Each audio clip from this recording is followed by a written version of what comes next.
神羅転生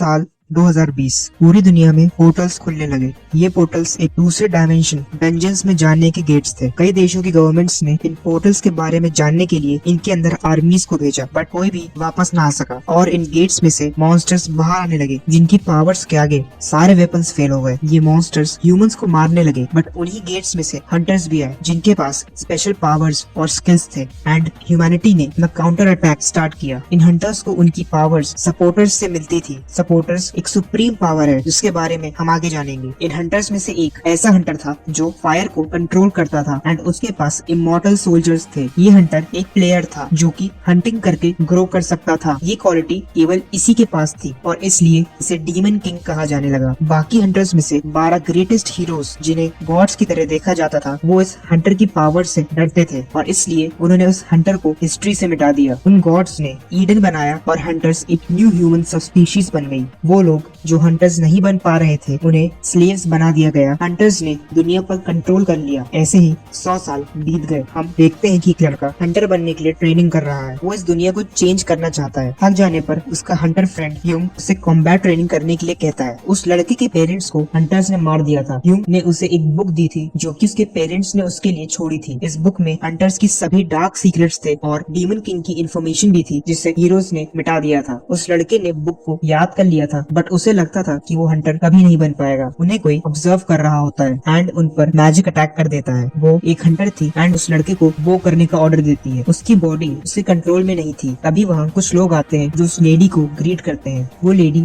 Eden की ruler एथना है जो 12 गॉड्स में से एक है। एथना उन लोगों से ह्यूंग को ढूंढने को कहती है। वो उस लड़के में मैजिक ट्रेस नहीं कर पा रही थी तो वो उसे स्लेव बोलकर वहाँ से जाने लगती है। उस लड़के के पास वो बुक थी एंड वो सोच रहा था काश एथना को उसके बारे में पता ना चले। उसे लगा एथना चली जाएगी, बट जैसे ही वो ऊपर देखता है एथना उसके सामने ही खड़ी थी एंड वो उसकी बॉडी लैंग्वेज को देखकर समझ जाती है कि वो कुछ छुपा रहा है। एथना उसे ऑर्डर करती है एंड वो ना चाहते हुए भी वो बुक उसे देने लगता है। उसकी बॉडी उसके कंट्रोल में नहीं थी। एथना रियलाइज करती है कि ये डीमन किंग की ऑटोबायोग्राफी है एंड जैसे ही वो उसे लेने जाती है उस पर ह्यूंग अटैक करता है। उस लड़की को समझ नहीं आया कि ह्यूंग कौन है एंड वो गॉड से कैसे कॉम्पीट कर रहा है। ह्यूंग कहता है कि अभी समझाने का टाइम नहीं है एंड उससे पूछता है कि अगर उसके पास ऐसी पावर्स हों जिससे वो गॉड से फाइट कर पाए तब क्या वो दुनिया चेंज करना चाहेगा। वो लड़का हाँ बोलता है एंड तभी ह्यूंग उसे अपनी मैजिकल स्वॉर्ड से स्टैब करता है और उससे कहता है कि अगर वो ह्यूंग से उस जगह पर मिले तो उससे अच्छे से पेश आए। तभी वहाँ बहुत सारी मैजिकल एनर्जी फ्लो होने लगती है एंड वो लड़का ह्यूंग को हिमडाल के नाम से बुलाने लगता है। एक मैसेज आता है कि फॉल ऑफ हेवन उसे सपोर्ट कर रहा है। तभी वो एक डिफरेंट प्लेस पे आ जाता है। उसकी बॉडी पे कोई भी चोट नहीं थी एंड वो पहले से डिफरेंट एंड पावरफुल फील कर रहा था। वो एक डंजन में था। वहाँ उसे एक गॉब्लिन दिखता है। गॉब्लिन्स सबसे लोएस्ट रैंक के मॉन्स्टर्स हैं जो बिगिनर हंटर्स को मारने के लिए फेमस है। हीरो उसे डिस्ट्रैक्ट करने के लिए पत्थर फेंकता है एंड उस पर अटैक करता है। उसे यकीन नहीं होता कि उसने बिना किसी वेपन के एक ही अटैक से गॉब्लिन को मार दिया है। हीरो को लगा कि वो हंटर बन गया है। तभी एक मैसेज आता है फॉल ऑफ हेवन उस पर ध्यान दे रहा है और भी गॉब्लिन्स वहाँ आ जाते हैं। सबसे बुरी बात ये थी कि उनके साथ गॉब्लिन चीफ भी है जो डंजन का बॉस है। हीरो उन गॉब्लिन से फाइट करना डिसाइड करता है एंड एक एक कर उन्हें मारने लगता है। जैसे जैसे वो हंटिंग करता जा रहा था उसका लेवल इंक्रीज हो रहा था। फाइनली वो गॉब्लिन चीफ से फाइट करता है जिसे केवल सी रैंक हंटर्स ही मार सकते थे। New hunters generally F rank के होते हैं। तभी हीरो को फायर कंट्रोल का स्किल मिलता है। वो सोचता है कि स्पीयर एंड फायर दोनों डीमन किंग की पावर्स हैं और गॉब्लिन चीफ पर अटैक कर देता है। वो एक ही अटैक में गॉब्लिन को मार देता है। उसके वेपन की ड्यूरेबिलिटी 0 हो जाती है एंड वो वहीं बेहोश हो जाता है। कुछ हंटर्स उस एरिया में आते हैं एंड देखते हैं कि गॉब्लिन कॉर्प्सेस के बीच में एक सर्वाइवर है। आगे बढ़ने से पहले कुछ चीजें बता देता हूँ। इस वर्ल्ड में हंटर वही बन सकता है जिसे स्पॉन्सर किया गया हो। स्पॉन्सर एक पावर या सिस्टम जो कि हंटर्स को मिशंस देता है जिन्हें पूरा करने पर हंटर्स लेवल अप करते हैं। बिल्कुल आरपीजी गेम्स की तरह सारे हंटर्स के डिफरेंट स्पॉन्सर्स हैं जो उन्हें डिफरेंट मिशंस देते हैं जिससे उनकी ग्रोथ होती है। हंटर्स एफ रैंक से एस रैंक तक की कैटेगरी में है। एफ रैंक सबसे वीक है एंड एस सबसे स्ट्रॉन्ग। Let's continue. हीरो एक हॉस्पिटल में है और होश आने पर वो अपने पास्ट इवेंट्स को रिकॉल करता है। तभी एक नर्स वहाँ आती है एंड उसे बताती है कि वो बुरी तरह इंजर्ड था एंड लीग गिल्ड के मेंबर्स ने उसे हॉस्पिटल तक पहुँचाया। हीरो उससे ईयर के बारे में पूछता है जिसपे नर्स जवाब देती है 2022।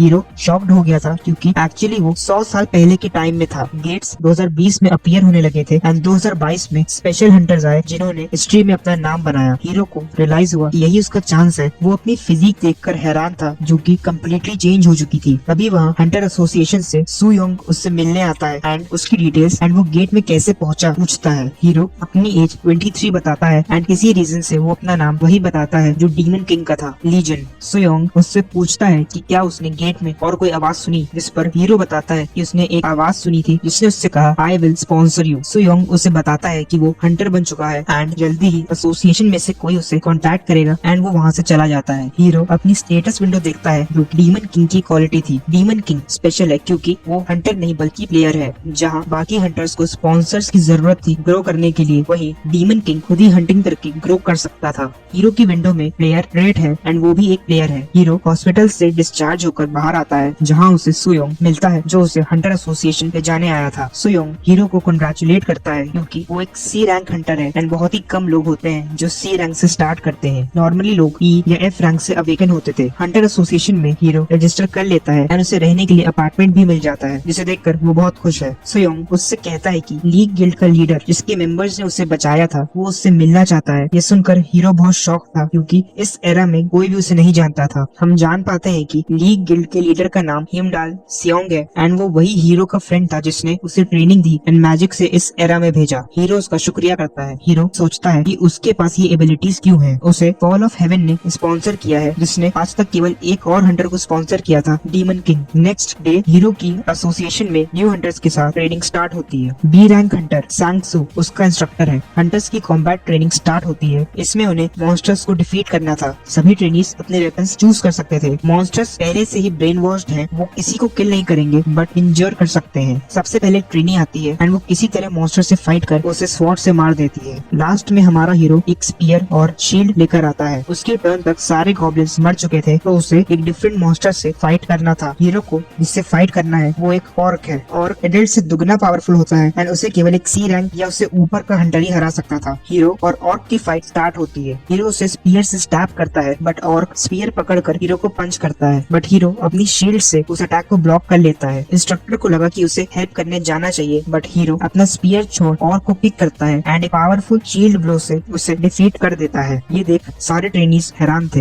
हीरो लेवल अप करता है। Fire control second level reach कर लेता है। फायर कंट्रोल कोई स्किल नहीं बल्कि प्लेयर की इंडिविजुअल पावर है। स्किल्स को लेवल अप नहीं किया जा सकता बट पावर्स स्पॉन्सर्स की हेल्प से लेवल अप कर सकते हैं। हीरो की ये पावर इतनी स्ट्रॉन्ग है कि उसका वेपन सिंगल यूज के बाद ही बेकार हो जाता है। सियोंग हीरो को लीग गिल्ड ज्वाइन करने का ऑफर देता है बट वो उसे रिफ्यूज कर देता है। उसे लगता है कि उसका सियोंग के पास रहना अभी डेंजरस है। हीरो बताता है कि वो अभी कोई भी गिल्ड ज्वाइन नहीं करेगा बट अगर फ्यूचर में सियोंग को उसकी हेल्प चाहिए होगी तो वो जरूर करेगा। सू योंग हीरो को बताता है कि उसका फाइनल टेस्ट कल होगा जिसमें उसे डंजन में जाना होगा। टेस्ट के लास्ट डे सभी ट्रेनीज इंस्ट्रक्टर सांग सू के साथ गेट में एंटर करते हैं। वहाँ उन्हें गॉब्लिन्स मिलते हैं जिन्हें बाकी ट्रेनीज एक एक कर डिफीट करते हैं। हीरो बाकी ट्रेनीज से बहुत फास्ट है एंड वो मल्टीपल गॉब्लिन्स को एक साथ डिफीट करता है। बाकी ट्रेनीज उसकी स्पीड से हैरान थे एंड इंस्ट्रक्टर भी उससे काफी इम्प्रेस्ड था। वो लोग डंजन बॉस तक पहुँचने वाले थे। सभी ट्रेनीज रेस्ट कर हेल्थ पोशंस पी रहे थे। हीरो डिसाइड करता है कि उसकी एंडिंग डीमन किंग की तरह नहीं होगी एंड इस बार वो सबसे ज्यादा स्ट्रॉन्ग बनेगा। ईडन के 12 हीरोज भी उसके सामने टिक नहीं पाएंगे। जैसे ही वो लोग बॉस एरिया में एंटर करते हैं उन्हें एक ओवरवेलमिंग पावर फील होती है। इंस्ट्रक्टर उन्हें वहाँ से रिट्रीट करने को कहता है। तभी उन पर फायर अटैक होता है। इस अटैक को इंस्ट्रक्टर डॉज कर सकता था बट इससे ट्रेनीज को खतरा था तो वो इस अटैक को अपनी पावर से ब्लॉक करता है। अटैक कम्प्लीटली ब्लॉक नहीं होता। सांग सू पीछे देखता है बट हीरो ने आफ्टर शॉक को ब्लॉक कर लिया था एंड ट्रेनीज सेफ थे। फॉल ऑफ हेवन हीरो को मिशन देता है एंड उसे मॉन्स्टर को डिफीट करना होगा। मॉन्स्टर ग्रेट गॉब्लिन सॉर्सरर है जिससे बी रैंक हंटर्स भी डिफीट नहीं कर सकते थे। ट्रेनीज पैनिक करते हैं एंड सांग सू उन्हें वहाँ से जाने के लिए कहता है बट हीरो इंस्ट्रक्टर से फाइट करने की परमिशन मांगता है। सांग सू उसे ओवर कॉन्फिडेंट ना होने के लिए कहता है एंड बताता है इन मॉन्स्टर्स के पास मैजिकल स्किल्स है एंड इन्हें डिफीट करना मुश्किल है। हीरो तभी फाइट करना चाहता था। सांग सू अलाउ करता है एंड मॉन्स्टर फायरबॉल अटैक करता है जिसे हीरो ब्लॉक कर लेता है। सबको लगा कि अटैक ब्लॉक किया है बट हीरो ने अटैक को अब्सॉर्ब कर लिया था क्योंकि उसके पास फायर कंट्रोल की पावर है। हीरो गॉब्लिन पर अटैक करने का ट्राई करता है बट गॉब्लिन मैजिक से फायर वॉल क्रिएट कर लेता है। सबको लग रहा था कि गॉब्लिन उन्हें मार देगा बट हीरो अपनी फायर पावर से फायर वॉल को स्प्लिट कर बीच में जाने का रास्ता बना लेता है। वो सीधा गॉब्लिन की तरफ जाता है एंड एक पावरफुल अटैक अटैक से उसे मार देता है। ट्रेनीज उसे सुपर रूकी का